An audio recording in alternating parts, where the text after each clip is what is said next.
Ilishnish paced back and forth on the street before a manor marked with the number 4 on the side of its gate, and the street lamps cast several shadows from her form as she fretted about. 2 Death Knights standing before the manor followed her movements with what appeared to be a bit more interest than she thought that Death Knights should probably have.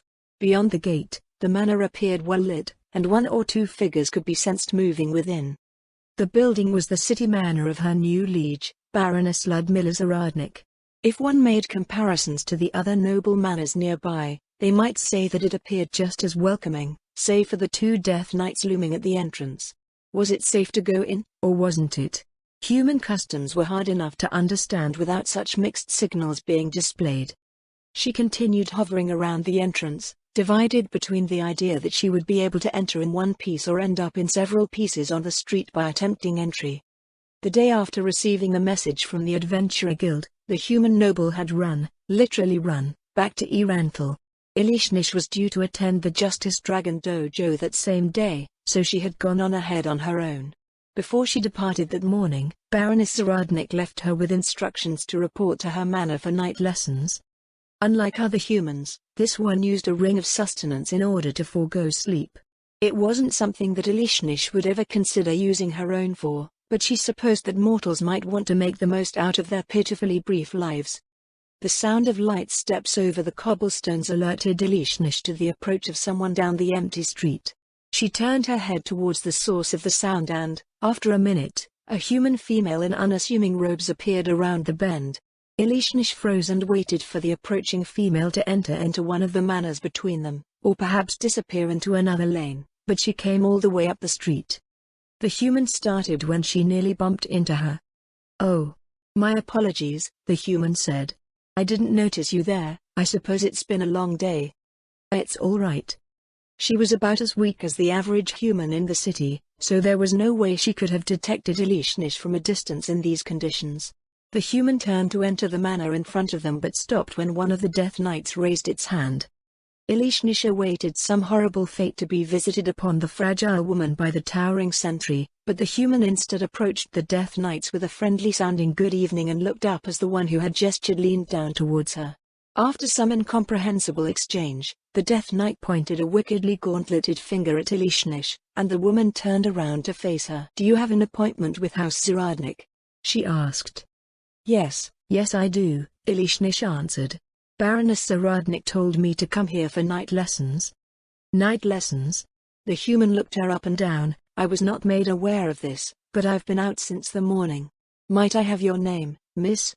Dame Verilyn." The human immediately lowered herself into a respectful curtsy. "Please come with me, Dame Verilyn," she said. "My name is Amelia Lutzi, lady's maid of House Zaradnik." Ilishnish fell in step behind Amelia, gingerly padding by the pair of Death Knights at the gate. The human did not seem to mind their presence at all. "I didn't recognize you as a maid, at first," Ilishnish said. "Your uniform is quite different from those of the others working around this district." "Ah, that's because it's not a maid uniform," Amelia replied. "These are the robes of an acolyte. I've been studying at the cathedral for most of the day." This maid was a magic caster? Well, even the sheep were magic casters in the Baroness territory, so Ilishnish supposed that it shouldn't be a surprise. She was led into the manor, where the maid bid her be seated in a room with 2 long couches placed on either side of a polished granite table. Ilishnish had a sense for the layout of the central district's manors, but it was the first time she had ever been in one. Though her surroundings exuded far more wealth than what she experienced in the common areas of the city, it had a spareness that made it appear less than what it could be. Another human appeared, dressed in the uniform of a maid. "I will inform my lady that you've arrived." Amelia lowered her head again. "Please feel free to inform Lisette if you require anything." Rather than interacting with the maid that was left to attend to her, Ilishnish focused on discerning the layout of the manor through the various movements that sent vibrations through the building. Aside from Ilishnish, Amelia and Lisette, there were 4 more individuals present. She decided that the barely detectable one in the largest room on the 2nd floor was Baroness Zaradnik. The woman was something of a mystery to her. She acted in many strange ways that she treated as a matter of course, and it appeared that she expected Ilishnish. No, it was as if she expected everyone to act within that framework. To be fair, It appeared to be exactly the case for the short time Elishnish had known her. Humans, lizardmen, the undead and even those murderous sheep all moved when she acted. Relative strength mattered not a whit. Lady Zaradnik's expectations applied to Elishnish as well, and she displayed very little in the way of impatience, anger, or excitement when it came to instruction. She just spoke, acted, and expected something out of Elishnish, something Elishnish had no clue about no matter how she tried to look at things. She had cornered the Lizardman chief at one point to ask him about the human's strange behavior, but he could only answer that understanding would probably come with time and experience. Even though she was a frost dragon, who functioned in exactly that fashion, the answer annoyed her to no end. It was as if everyone was keeping some great secret from her. Amelia appeared in the room again after several minutes, adorned in a black and white maid uniform. Lady Zaradnik will see you in her solar now, Dame Verilyn, she said. Please follow me. Why were there so many steps to meeting with Lady Zaradnik when all they needed to do was go from the entrance of the manor to her room? As short-lived as they were, she thought humans would be in more of a rush to do things with their time. Amelia led her at a stately pace up the limestone stairs along an open-roofed space in the middle of the manor. 3 doors down the hallway on the second floor, she was let into a room where the human noble was seated at a modest desk, adorned in a silken green robe. "I've brought Dame Verilyn, my lady," Amelia said. Lady Zaradnik looked up from her work. "Thank you, Miss Lutzi," she said, then turned her attention to Elishnish. "Dame Verilyn, we'll be here all night, so would you like a meal or some refreshments? Tea, perhaps?" I don't usually take human food." "That might be a problem going forward," Lady Zaradnik frowned. "Is there something that prevents you from doing so? Is our food poisonous or inedible to your kind?" "We just don't prepare it the same way, I guess. Tea might be all right if it's cold." Lady Zaradnik nodded towards Amelia, who lowered her head before retreating from the room. The door shut silently behind her. "Please make yourself comfortable, Elishnish," Lady Zaradnik said as she put away the documents on her desk. "Rather than a formal lesson tonight, I'd like for us to get to know one another better." "Why are you so insistent on this?" Elishnish frowned. "I have absolutely no interest in being your pet." The human noble moved over to where 2 cushioned chairs were placed at a small round table.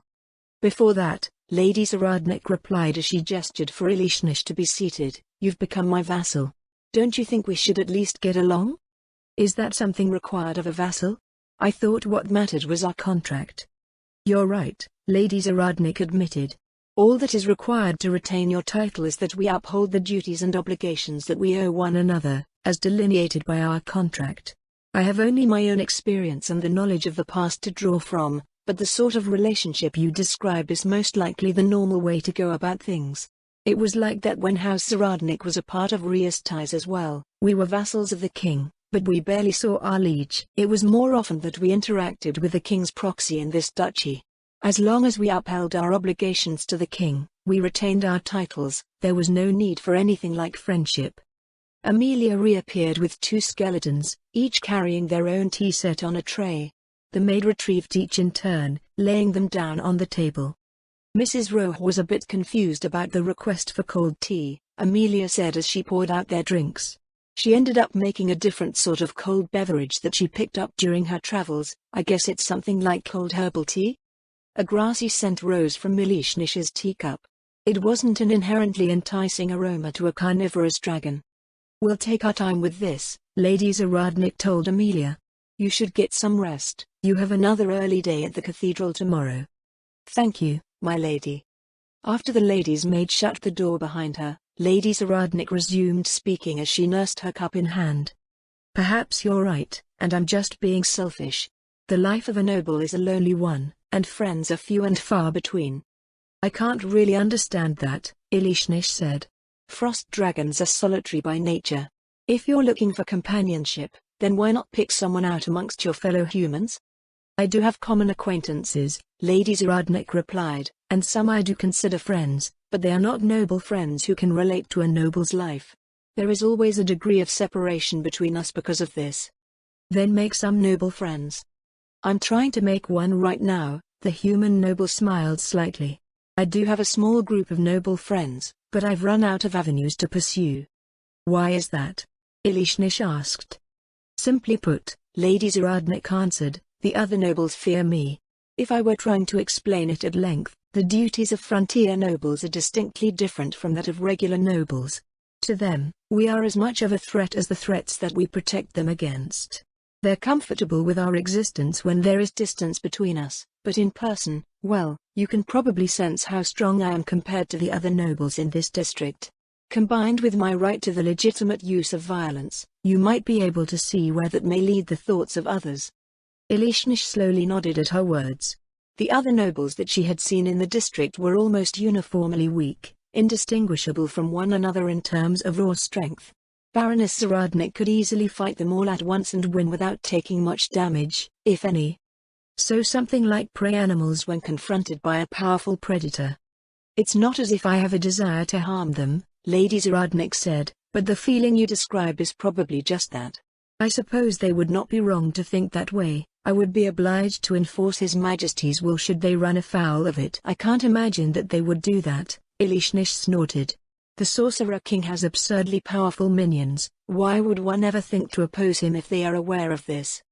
Some people are blind to the truth even when they are confronted by it, Lady Zaradnik told her. It's barely been 5 months since the annexation of Irantal, so most of the nobles are somewhere between their initial fearfulness, confusion over their new reality, and busy trying to properly adopt the systems of the Sorcerer's Kingdom. After a few years, some might grow complacent and pick up some undesirable habits. These other nobles were right to fear this one. Ilishnish wondered if she should ever try anything in her new territory. Accidentally doing something wrong might end up with her being hauled away by 24 Death Knights and Elder Liches. Why aren't the nobles you've befriended scared of you? Ilishnish asked. I'm fairly certain 2 of them still are, Lady Zaradnik answered, to some degree. The other one, well, let's just say we grew up together. The human paused to take a sip out of her tea, mulling over her own words. Wagner and Gonnier came to us for practical purposes, at first, Lady Zaradnik said. It wasn't until we spent some time together that we all became friends. You're friends with Lady Wagner? Ilishnish peered at the human across the table. You know her? We're something like acquaintances, Ilishnish said non-committally. I thought you were connected through Lady Shiltir when you mentioned her before. It's the other way around.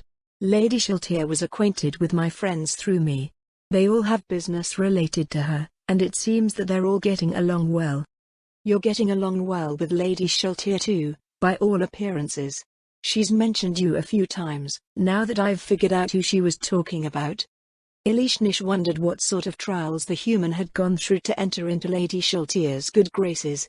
Humans were so fragile, perhaps she was something like a body slave? Vampires consumed blood as well, so maybe she was just a convenient source of food that happened to be useful in other ways. Yes, Lady Zaradnik smiled, I truly appreciate the relationship that we share. It's probably the main inspiration for trying to get along with you, I think. Now that I've experienced it, I'd rather the bond between liege and vassal be one of warm friendship and trust instead of a cold and sterile contract. I thought that it might be significant for dragons as well since dragons live for such a long time, but I might have just arbitrarily imposed my human sensibilities upon you. If that's the case, what do you value? The only thing I can think of from human tales is a love for treasure. That's not wrong, but, well, as you say, dragons live for a long time. I can't speak for other kinds of dragons, but frost dragons don't have any real sense of urgency when it comes to what we want, at least not by a human's measure. If opportunities that align with our interests present themselves, then we act upon them. Otherwise, we don't go out of our way to do anything. A slow and quiet life is best. Lady Shiltir mentioned something about your desire to go out and explore the world, Lady Zaradnik said. That seems a bit at odds with what you've described. Your brother Hejinmal wanted to do something similar as well, if I recall correctly. It's something we picked up from our mother, Ilishnish told her. She was a bit proactive in her own life and tried to encourage us to be more aggressive when it came to learning and figuring out advantages for ourselves. Still, it is subject to our nature. My original thought when it came to traveling the world was going to a place I settled on visiting, then staying for maybe a few decades before moving on. If I liked it there, I might stay for a few centuries. Ilishnish finally decided to try a sip of the strange brew poured out for her. She spit it out immediately. It smelled like grass, but it tasted like a mouthful of pine needles. Once, when she was a small and hungry wormling, she had tried to eat them. It wasn't a pleasant memory. That's certainly not what Lady Shiltier had in mind. Lady Zaradnik frowned. Her thought was that you could investigate a nation over the course of a few months, maybe a year or more if it was required, before moving on. If it's what she demands of me, I can hardly refuse her. The Sorcerer King subjugated our people. I can only make the best of what opportunities come my way. Lady Zaradnik looked at her from across the table. After several moments, she finally released a long sigh, placing her cup on the table. This is far more difficult than I had imagined. What is? Carrying out the task that Lady Shiltier assigned to me, Lady Zaradnik replied. I can instruct you in noble customs, proper etiquette and matters of law and order, but how can I instill value and feel service when you don't even appear to consider any cause but your own? At best, you can go through the motions and keep your head down, but that is not what Lady Shiltier desires, nor do I, in a vassal. Is there nothing beyond personal motive that drives you? What sort of question was that? For the first time in Ilishnish's memory, Lady Zaradnik allowed hints of frustration to leak out of her voice, so she must have been serious about the strange notions that she spouted forth. As you so astutely pointed out earlier, Ilishnish pointed out, you may be imposing your human sensibilities upon me. Acting for personal motives is completely respectable for a frost dragon. I heard that your father's ambition was the creation of a frost dragon nation. A nation? Ilishnish blinked. I think you're doing that human thing again. His goal was to increase our fighting strength in order to finally topple our frost giant rivals. His assumption was that he would be able to stay on top after that. He might have done so for a few centuries, even a millennium, but one of his rivals would get him eventually. The frost giants were your only rivals in the Azalizia Mountains. Lady Zaradnik frowned. Who would be left to challenge you? Challenge you? Ilishnish tilted her head. I think you're missing a crucial point here. All frost dragons are rivals with other frost dragons. If not his mates, then one of his descendants would have ousted him. You would kill your own father? It is only proper, Ilishnish replied with a nod. Leaving such a powerful individual around after taking the seat of power is a senselessly foolish risk. Did I knight my own assassin?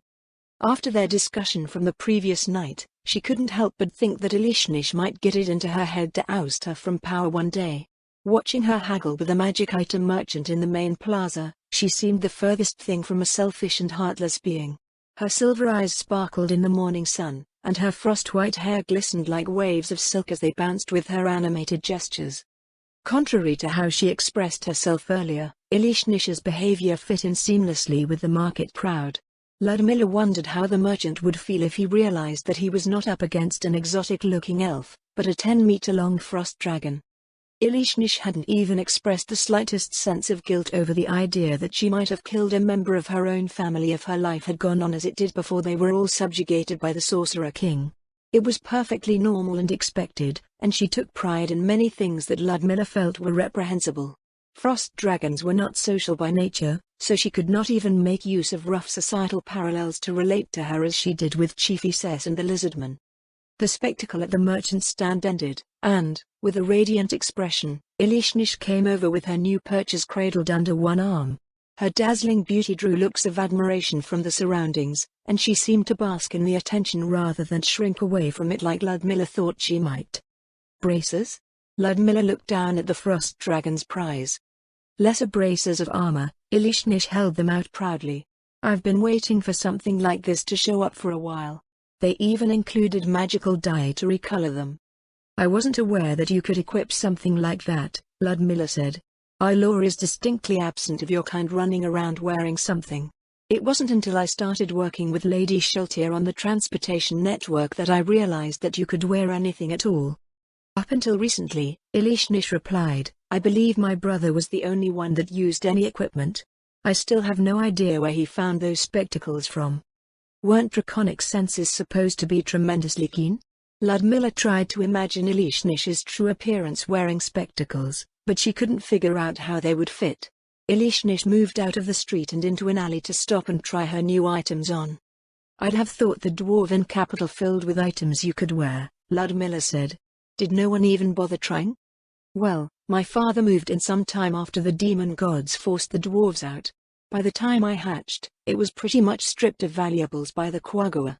My father hoarded all of what he considered treasures to himself, and we weren't allowed to keep anything of the sort for ourselves. My brother and I collected books and the like instead. I suppose that's what set you off on the path of being a bard. The lore of the dwarven capital played a major part in my becoming a bard. Yes. Elishnish shifted the braces over her wrists with a focused expression. Don't get me wrong, though, we all have a sense for treasure, so gold coins and the like are perfectly acceptable for my pay. Your pay? I work for you now, right? Vassals don't get paid. Elishnish's head snapped up. You never said anything about that. Vassals not being paid is common sense, so why would I mention anything like that? Your incomes are derived from your taxes. But I have no one to tax. Part of the reason why I granted you land was to learn about all of this, since you learn best through experience. Then where might I find people to tax? They're not people to tax, Ludmilla frowned. They're tenants. It's just like we discussed yesterday with Chief Ess. They agree to work your land in exchange for living on your territory, receiving your protection, and keeping a share of the productivity. I think I remember that. Elishnish frowned back. Words are hard. I shall do this personally and learn as you suggest. How do I start? You'll have to bring in tenants that are suited to life on your land, Ludmilla told her. Humans would find it difficult to live on the slopes of a mountain, but you might be able to find demi-humans that thrive in that sort of environment. Elishnish turned and strode out of the alley, following the flow of the crowd up the street. Where are you going? Ludmilla asked as she caught up to her. To the demi-human quarter, Elishnish said, to find demi-human tenants. You should come up with a plan for your domain first, Ludmilla told her. Figuring out what sort of industries are viable in your territory is crucial. I have no idea about any of that, Elishnish told her. Can't I just buy someone that does that? Buy someone? Slavery is illegal in the Sorceress Kingdom. Also, saying things like that is problematic as a member of the gentry. Then what about that thing that the Merchant Guild does? I sent someone to sell a winter wolf corpse since the entire affair was too complicated for me. Was she talking about hiring an agent from the Merchant Guild? Considering Elishnish's circumstances, something to that effect would be a viable avenue for her. That might be a good idea, she told Elishnish. It is? Yes, Ludmilla nodded. It's a bit more complicated than that, but I've started a company of my own. I'm not very good at the whole business side of things, either. It is still very small, but I am slowly hiring skilled individuals to work for the company, and they handle all of the things that they've been hired for. Elishnish turned her head to look over at her with the usual expression she wore when something piqued her interests. Ludmilla wasn't sure if she should be thankful that they had a topic to discuss in earnest, or worried that it was all she might want to learn about. So you don't do anything? Elishnish asked. I have the final say on the overall direction of the company, Ludmilla answered, but the day-to-day operations are left for my employees to handle. Oh, I think I like that. It seems ideal for someone such as myself. So your employees do everything for you, and then you tax them. What? No, you pay your employees. If the company succeeds and grows to a certain size, you may start deriving income from the profits. You make it sound as if it's not guaranteed. Elishnish cast a suspicious look at her. It also sounds like something that takes time. That's right, it isn't a guarantee when it comes to profitability. How long it takes would depend on what you're doing.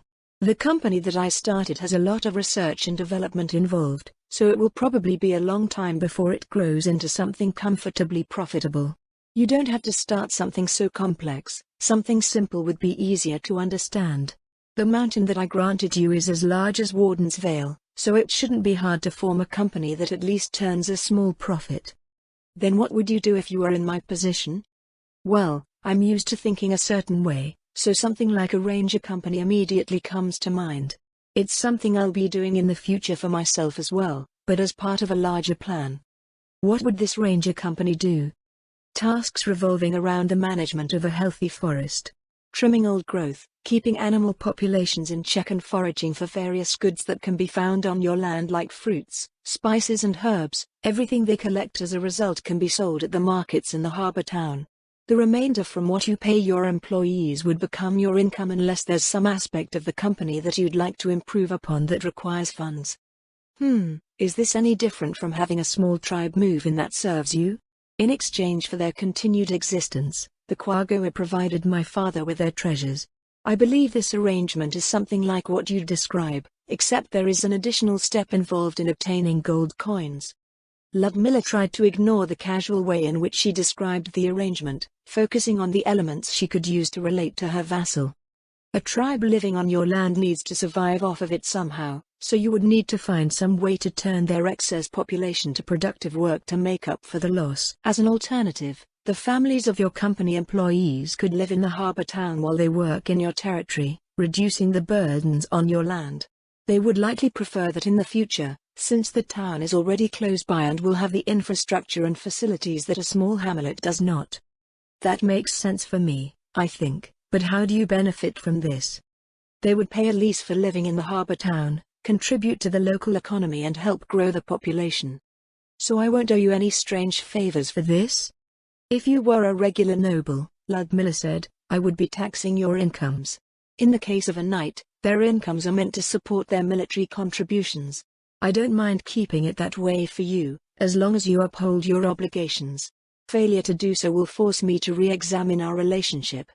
The way you say it makes it sound like a threat. It is a legal consequence, Ludmilla told her, which is far more certain than a simple threat. I don't mean it in any sort of belligerent manner, however. This is just the way things work here, and you shouldn't expect otherwise. You will need to be able to wrap your head around this sort of thing when you deal with others in an official capacity, and it will help you better understand what you observe in nations with similar legal structures to ours. As they made their way towards the northern exit of the main plaza, Ilishnish's steps abruptly stopped. Ludmilla turned to see her hesitantly glancing in the direction of the Magician Guild. What's wrong? Ludmilla asked. Nothing, Ilishnish answered. Ludmilla turned back forward and took a few steps, only to find that Ilishnish still hadn't moved. She returned to stand before her. Are you sure nothing is wrong? Ilishnish only stared at her blankly before appearing to break free of whatever was holding her. She stepped past Ludmilla and continued on her way. If something is bothering you, Ludmilla said as she caught up and fell into pace beside Ilishnish, you should let me know. Why? Why? Because I'm your liege. I have responsibilities towards my vassals, and you looked entirely out of sorts just now. What's done is done, Ilishnish said, her eyes focused on the way forward. There's nothing you can do about it, anyway. You don't know that until you tell me what happened. But I do, Ilishnish said. You always emphasize duty and obligation and upholding His Majesty's will. Never mind doing something about it, you'll agree with what happened. That's as far as our trust goes, I guess. It wasn't very far. Ilishnish only lent her ear to the things that might gain her some advantage and was mostly closed about her own life unless she was expressing what she considered her superior views. They returned to the manor in silence, where Ludmilla released her until the evening. Ludmilla had a training session with the Adventurer Guild after lunch, but the strange episode bothered her to the extent that she decided to skip her meal. She went out again, this time making her way to the Postal Service headquarters. After entering the plotting room on the top floor, she approached the desk where Ilishnish's agent was seated. Good morning, Lady Zaradnik. The vampire bride rose from her chair and lowered her head. Is there something I may help you with? Good morning, Ludmilla replied. Do you know if something happened to Ilishnish recently? Something involving the Magician Guild? One moment please. The vampire bride knelt down, pulling open one of the filing cabinets of her desk. She picked out a file and arose once again, offering it to Ludmilla. Ludmilla received the file and flipped through what appeared to be a log of Ilishnish's known activities until she came across an incident from 2 days previous. Her mouth fell open. This was allowed to happen? Ludmilla asked.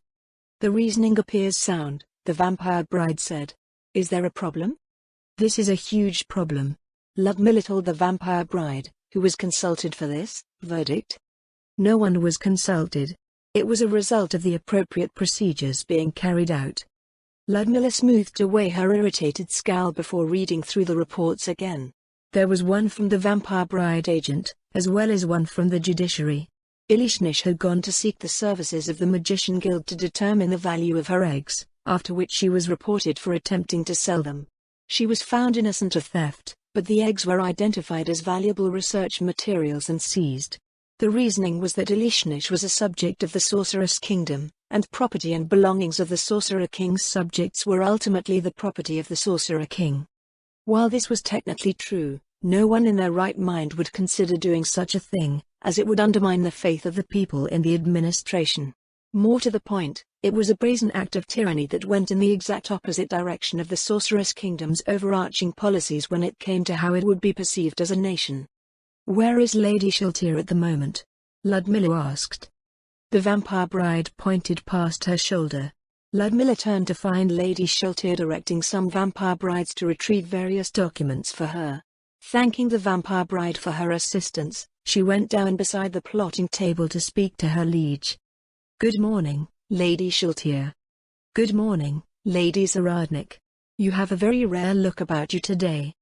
Were you aware of this?" Ludmilla held out the file. Lady Shiltir took the file into her hand, eyes scanning down the page that Ludmilla had left at the front. "I wasn't," she said as she looked up at her, "but what of it?" "What of it?" Ludmilla's mind froze at the flippant answer. Was this sort of thing perfectly acceptable to His Majesty's servants? "It is an affront to the dignity of His Majesty and His Majesty's realm, my lady," Ludmilla said. "It makes him look like a petty tyrant, at best. This destroys the progress made by the policies set forth by His Majesty and his court. Faith in His Majesty's rule will crumble if word of this sort of thing gets out." "Really? Really? I can't even figure out why the elder lich conducting the investigation would think that this was the proper course of action. Shouldn't she be proud to be called upon to contribute to Lord Dynes's realm? If perceived in a certain way, nobles would most likely consider it a point of prestige, as Lady Shiltir suggested. Elishnish did not have that frame of mind, however. At this point, Ludmilla said, most of the subjects would not think of it that way. Cultivating this sort of loyalty and pride is a lengthy process, and doing something like this at the current juncture only impedes it. MMH. Lady Shiltir furrowed her brow, looking down at the report again. "Then what do you believe should be done about it?" "Use the appropriate channels to get them back," Ludmilla said, then frowned. "Are there appropriate channels for this?" "Why are you asking me?" Lady Shiltir replied, "I'm no good at this sort of thing, that's why I have you." "If we try to file this through an elder lich," Ludmilla considered their options, "I suspect it will be rejected under the same grounds. The way you described Lady Albedo doesn't make her seem like a good candidate either. I think this is worth bringing to His Majesty's attention, especially since it's something that's bound to happen again if left as is." Lady Shiltir's face twisted into a conflicted expression, as if the mere mention of the Sorcerer King piled doubts and worries onto her. "It's not something that needs to be brought up in court," Ludmilla said. "Actually, it's probably better resolved quietly, and the problematic measures amended before it can happen again. Perhaps at a private audience or some roundabout way." "Are you absolutely certain about this?" Lady Shiltir asked. "I don't want to waste His Majesty's invaluable time." "By all appearances, my lady," Ludmilla answered, "this goes against His Majesty's benevolent policies. It is something that I believe should be brought to his attention." The file disappeared into Lady Shiltir's inventory, and she let out a breath. "I'll figure something out. Lord Dynes is a great and busy man, so it may take some time." "Thank you, my lady," Ludmilla lowered her head. "I'm sure it will be of great service to His Majesty and his realm.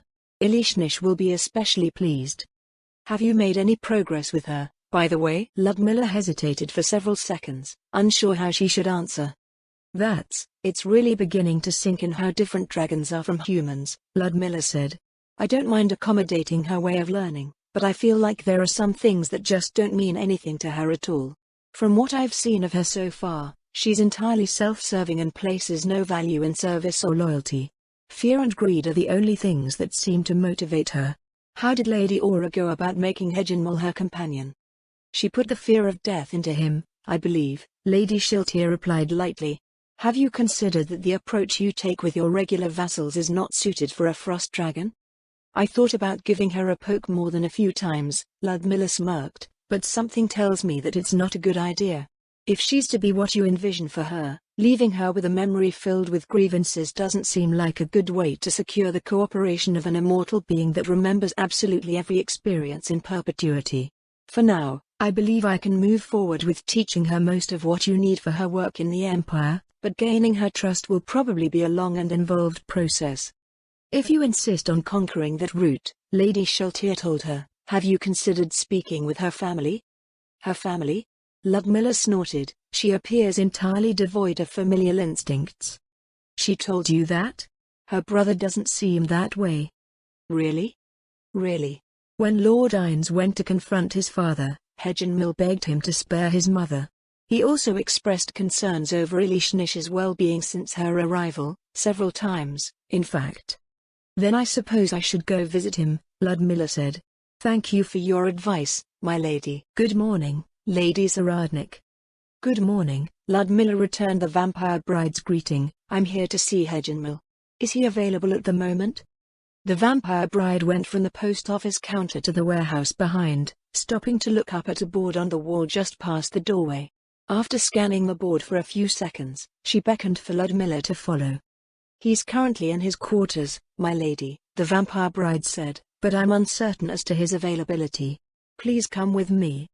A day had passed since she spoke with Lady Sheltier about Ilishnish, and her liege had suggested that Ludmilla consult with Ilishnish's brother. She had visited immediately after leaving the post office headquarters that day, but it appeared that he was not in. The frost dragons in the transportation network, with the reduced volumes since the end of the dwarven migration, worked 3-day cycles where they were granted a day of rest for every 2 of deliveries. Understanding this, Ludmilla asked for when Heginmil had flown out and checked in again when she thought he would be off duty again. Fortunately for her, he was in that morning, as she had not considered what time of the day he would arrive. Her ongoing instruction of the frost dragon was going as well as could be expected, given everything that Ludmilla understood about her. Generally speaking, it meant that they focused on the more technical aspects of her education, ironing out misinterpretations of laws and customs, as well as working to polish her diction and form. Ilishnish was currently scheduled to attend the Justice Dragon Dojo, a training hall for monks that had established itself in the demi-human quarter, so Ludmilla thought the timing opportune to meet with Heginmil. The vampire bride led her past the aisles of warehouse shelves, which were mostly empty save for the areas nearest to where they went. Though it might have irritated a merchant, Ludmilla paid it little mind as the space had been built to accommodate future volume, and the postal service was still a recent introduction to the sorceress kingdom. She fully intended to use it for her magic item exports in the future, as it was ideal for transporting the expensive and often fragile goods. The security and spotless bookkeeping that came with the service were an added bonus. Please be careful, the vampire bride looked over her shoulder as they approached the stairs at the back. The way up can be slippery. Ludmilla eyed the frost-coated steps as they made their way to the top of the wall. At the height of summer, the cool mists that wafted off of the frost dragon eyrie had become something along the lines of an attraction, with the nobles of the central district often gathering in the gardens nearby to escape the heat. It appeared that the markets in the demi-human district also took advantage of the relief during the day. The top of the wall was caked in a thick layer of ice and a dark carpet had been laid down upon it, forming a path to the eyrie. They stopped and waited as a frost dragon took off from the edge, sending currents of air whipping around them. The majority of the frost dragons in the transportation network were juveniles and adults, and the adult that had just departed felt about as strong as the vampire bride leading the way. That being said, this measure of strength came with caveats, such as the fact that a dragon was a far superior existence in terms of physical might and sensory ability compared to, say, a human.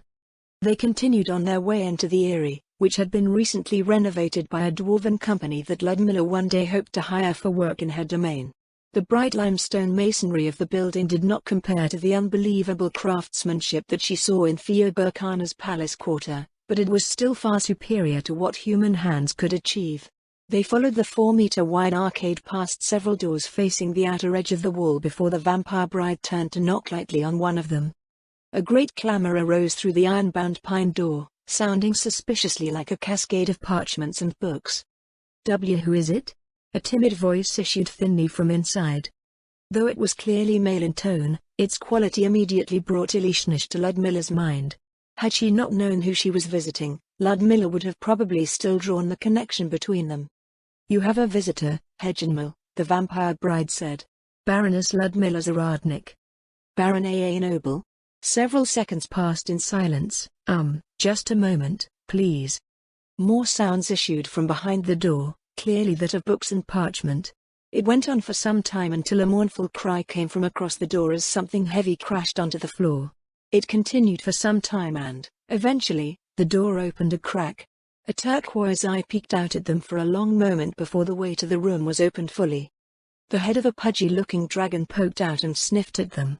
Ludmilla was just a bit disappointed that he wasn't wearing the spectacles that Elishnish had mentioned. The vampire bride reached up and smacked him across the snout, and he jerked back. "Oh, I'm sorry." Hedgenmill's voice was half surprise and half apology. "I guess that wasn't appropriate for humans. To what do I owe the pleasure of your visit today, Baroness Zaradnik?" Hedgenmill's behavior felt similar to Elishnish's, yet entirely different at the same time.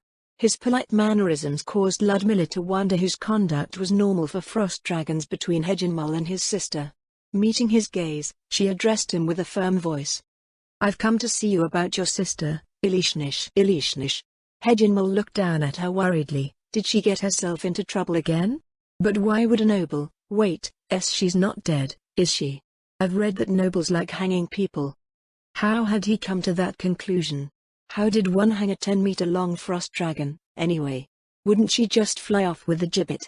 After dealing with Elishnish over the last few days, perhaps her tone had become too severe when speaking to her and her kin. "She has recently come under my responsibility as a mentor," Ludmilla informed him in a more cordial manner. "I would very much like to get to know her better, but she's quite reserved when it comes to herself. Lady Shaltir suggested that I learn about Elishnish by speaking to you." "Is that so?" Hedgenmill closed his eyes and let out a breath. "It's a relief that she's not dead. Please come in." Ludmilla's attention turned to Hedgenmill's room as he gestured for her to enter. There were bookshelves lined along the back wall, though two appeared to be missing. In one corner, a pile of books lay partially covered by two bookshelves placed over top of them. Please don't mind the mess," Hedgenmill said. "Or am I in trouble? Will I be executed for being messy in front of a noble?" "Why would you say that?" Ludmilla frowned at his strange fixation on nobles and executions. "The dwarven records mention nobles all the time," Hedgenmill answered. "Long lists of judgments over people, as well as their punishments. They take people's treasures away, too. There's a lot of that in the books that I've read." "I imagine if what you're reading are judicial records and financial accounts," Ludmilla said, "that's all that you'd see. That isn't all there is to nobles, however." Hedgenmill looked down at her dubiously. Matching Elishnish's human expressions to the draconic ones of her true appearance had certainly paid off. Ludmilla had a rough sense of how to read Hedgenmill's otherwise alien features as a result. "Is that so?" he said. "You'll have to forgive me, most of my knowledge comes from reading the abandoned texts in Fioburkana."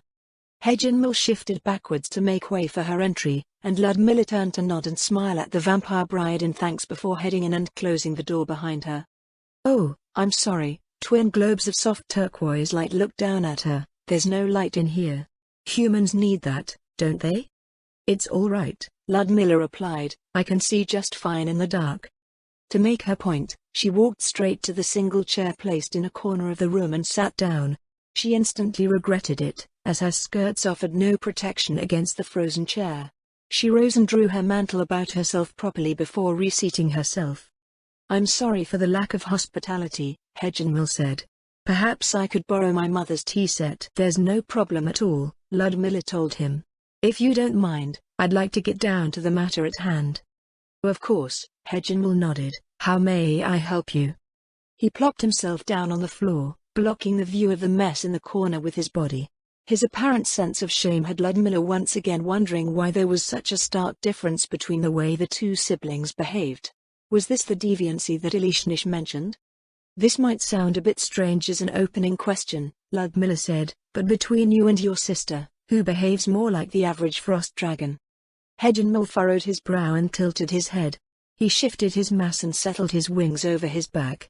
"This might not be the answer you're looking for," he said, "but neither of us behaves like the average frost dragon." "Could you explain what you mean by this?" The dragon's long tail swished over the floor idly as he pondered his answer. I don't think I've tried putting into words that humans can understand before, Heginmil said, but I will try. To begin with, the average frost dragon does not place any value in what we consider intellectual pursuits. Until we grow to become elder or ancient dragons, there is very little thought spared for anything at all beyond our lifestyle. Ludmilla leaned forward in her chair. She hadn't expected Heginmil to be so forthcoming with her potentially intrusive queries. How would you say this idea relates to you and your sister? Ludmilla asked. Firstly, we are both intellectuals, Heginmil told her. To the extent that our preferences are incomprehensible to our more normal siblings. We love lore and discovery, and the idea of exploration excites us. Our values stretch beyond the usual lust for material wealth. As Elishnish might put it, we are essentially deviants, though she probably wouldn't apply the term to herself. This isn't common, I take it? Oh no, Heginmil chuckled. Out of the entire enclave, it's only the two of us, plus our mother to a lesser extent. We have 2 brothers between us in age, and they clearly take after our late father despite our mother's attempts to influence them in the same manner as she did us. Maybe we've just inherited that part of her, while the others have not. Like our mother, we've taken steps to improve ourselves beyond the natural growth that dragons enjoy over the ages. Elishnish has been the most successful out of the 3 of us, though, she's just made out of something different. One can only envy how she embraces her chosen path so naturally.